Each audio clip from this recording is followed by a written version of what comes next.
大家好，欢迎大家观看本期节目。念咒成就靠的是什么？是咒力、本尊力、护法力、自力、信力5种力。对于依靠念诵佛咒来修行的人来说，不管你是否达到成就，在这修行过程中皆离不开这5力。而这5种力量你能得到几种，需要看你的善根与因缘。那么今天小编就来和大家说说这5种力。1. 自力。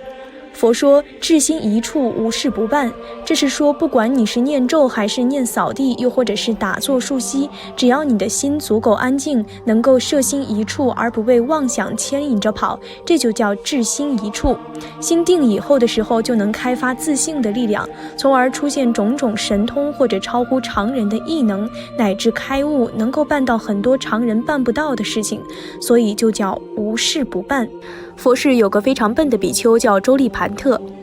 什么都记不住，只记住了扫地2字，最后就是靠念扫地成就的。这扫地2字能有何力量？当然没有力量，他能够念出成就，是因为达到摄心一处而开发了自性的智慧而已，这就叫自力。小编曾听闻过这么一个故事，一个非常虔诚的弟子去和他上师求法，他上师正好遇到烦心事，看到这个弟子前来，就对他撒气，说了句自己家乡的骂人语。这个弟子以为上师给他传法了，立马礼拜后回去，拿着这句上师骂人的家乡话开始修持。由于心诚不移，又达到了至心一处，导致开发了自性的神通，居然可以用这句骂人的话给人加持治病。这些案例都是在信心具足的情况下依靠自力成就的，因为他们所念扫地或者骂人的话语都不是佛咒，自然不具备佛咒本身的力量。2. 信力。一个众所周知的故事，一位老婆婆把6字大明咒 Om Mani Padme Hum 的发音念错成 Om Mani Padme 牛的发音，如此念诵了30年，念到自己整个屋子放光。一位路过的僧人见此奇异，以为有高人在此，特来寻访，没想到一见面却是不起眼的老太太，并且得知她还把咒语念错了1字音，于是把她念错的那错字牛音纠正为正确的吽音。结果老婆婆心里产生了纠结，认为自己30年白念了，于是咒力也随着信心的消失而消失，屋子也不再放光了。僧人见此，就又过去和他说应该继续念牛，骗他说这个牛字发音没有错，之前和他说的正确为吽字发音时开玩笑云云。于是老婆婆非常高兴，又重拾了信心，立马咒力又回来了，屋子又重新放光。那么这个老婆婆是靠信力成就吗？如果仅仅只是信力具足，肯定也是不够的，还得达到摄心才可，所以她也没少了自力。虽然他把6字大明咒念错了1字，但还有5字是对的，所以也有大部分的咒力存在。只不过咒力的存在也得依靠信力为基础，否则也会随着信心动摇而消失。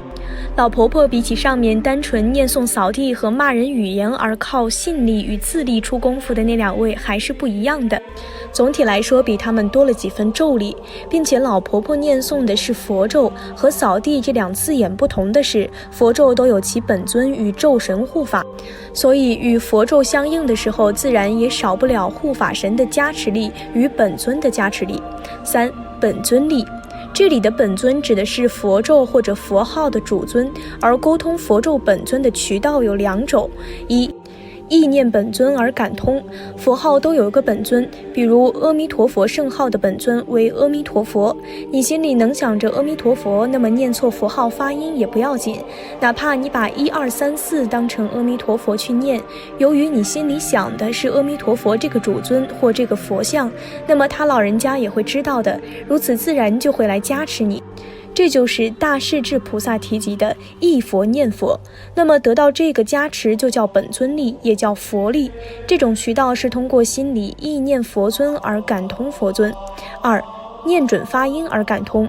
如果阿弥陀佛的圣号念准了，即使心里想的不是阿弥陀佛，其实也能得到阿弥陀佛的加持力。就像一个未入佛门的人，你教他念阿弥陀佛，但他并不认识阿弥陀佛，也不知道这啥意思，但就是喜欢念，那么念诵过程就能感通阿弥陀佛，佛也会放光加持他。当然，这里也要排除那些恶人与无诚心一类，这类人即使发音准而感通佛菩萨，那么佛菩萨也不会加持他而助纣为虐的。这种渠道是靠发音准确或者发音少分准确来感通阿弥陀佛的，只是这样就会缺少往生资粮的信愿行，那么就去不了极乐世界，但是得到阿弥陀佛的加持是肯定的，但仅仅只是让他种下善根，得到人天福报而已。而如果你让一个人念1234，他仅仅当成1234来念，或者以为1234是土地公的名字，那么就不会去意念阿弥陀佛，加上发音完全念错，那阿弥陀佛自然无法加持他了，因为他既少了意念的渠道来感通佛尊，也少了发音准确来感通佛尊，剩下的仅仅只有依靠数字摄心的次力了。4. 咒力。佛咒其实和佛号是不一样的，念佛的人都是先见了佛像，知道自己在念谁，即使发音不准，也可以从思念佛尊这个渠道去感通佛尊的。但念咒的人往往不知道自己念的是什么，因此就不会去意念此咒本尊。加上如果发音完全念错了，比如把6字大明咒完全念错成123456，那就很难与本尊与护法感应，连咒语本身的加持力也失去了。否则难道你念123456还能得到6字大明咒的加持吗？除非你心里去主动意念佛尊和护法，如果能主动意念他们，那么即使念错发音，他们也会来加持。但这样又走到了上面提及的心里忆佛而感通佛的渠道了，与咒音准确这个渠道的本身关系不大。所以如果念错并且还思念错对象，或者说根本没有思念佛尊，那么就会出现2种渠道都没走通的结果。这个时候如果能够成就，那必定依靠的是自力。当然现在我们念诵佛咒的人不可能把佛咒完全念走音，再怎么走音，最起码还是有几分是对的，有几分对就能得到咒力几分的加持，这就是咒力，即发音念准之后的咒语本身之力量。咒语本身的力量肯定是有的，你不能说咒语本身没有力量，不能说咒语的所有加持力都来自本尊和护法。那如果这样说，佛号和咒语还有区别吗？佛部与金刚部咒语的威猛特性与莲花部咒语的柔和特性还有区别吗？这前者侧重降魔，后者侧重超度，这都是真实存在的差别。当然也可以说二者佛咒的功能都是齐全，但是二者各自侧重哪一方面的差别肯定还是有的。光看经文描述的不同咒语之不同功德也能看得出来。为什么有差别？不就是因为咒音吗？或者说不就是因为这个念准发音后的佛咒之本身的力量吗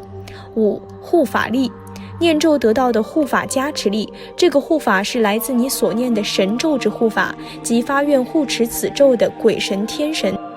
但护法力其实最难得到，本尊力比护法力容易得到的多，因为佛是众生如子，你主动意念佛，佛就来加持你。很多人对佛尊能轻易加持自己有怀疑，这里小编解释一下，由于佛尊的加持是不干涉因果的加持，就是不会帮你包办一切事情，只有当你有生命危险并且意念佛尊的时候才会出手救你。但是你活着要受的苦与业力，佛尊则不会强行插手去阻挡，有时候还会看着你在苦中而让你自己去觉悟，平常只会适当的加持一下。正因为如此，所以很多人即使得到加持也不会感觉得到，因此才会产生怀疑。有人说，既然佛尊有加持我们，那我的重大疾病为什么不见好？这是因为你的苦有业力的因果，如果没有达到一定条件，佛尊还是不干涉因果。凭什么你随便念几句佛号或者咒语就得让佛尊消除你的重大疾病，那岂不是违背恶业有恶报的因果法则吗？只有你改恶向善，忏悔业障，自己先发心救自己，并且念诵佛号或者佛咒，达到一定与佛尊感通的条件，这样才能感召佛尊出手救你。就是你与佛尊之间要建立一层强力的善因果，完全与佛尊的愿力感通才行。这个时候佛尊就会随顺这层因果来出手救你，如此则不干涉你以前的因果与业力，这一点要明白。而护法就不一样了，一般人根本没有护法的，要护法神护持你，除非你非常有修行或宿世有缘，护法才会来，就是你得有法可护才行。一般泛泛悠悠的修行，时不时还因为习气造点业的人，基本感召不了护法前来跟随护持，但是只要道心坚固，信心不退，总有一天会感召护法前来的。就像法风法师当初被大批的魔怪骚扰，靠念诵梵音楞严咒而得到咒力加持而缓解，虽然并没有立马感召护法前来，最后念诵梵音楞严咒达到一定变数，以及摄心达到了一定条件，还是感召了大批药叉大将护法帮他赶退魔怪。通过上面的内容，大家应该知道，很多时候修得好的人并非单单依靠咒力而已，有这几种力量的存在，你不知道它到底是哪一种力量突出而成就，所以不可一概而论的说哪个条件达到就可以，更不能专门执着其中一种条件而废弃其他。应该各方面都尽量做到位才行。人的内心如软件，外在条件如硬件，所以如果我们软件差，就尽量在硬件方面补足，就是自力以外的那些咒力、他力等条件，如此才能让自己的修行更加得力。好了，今天小编要和大家分享的内容就讲到这儿了。如果您对这5种力有什么自己的看法，欢迎大家在下方评论区留言告诉小编。那我们下期节目再见。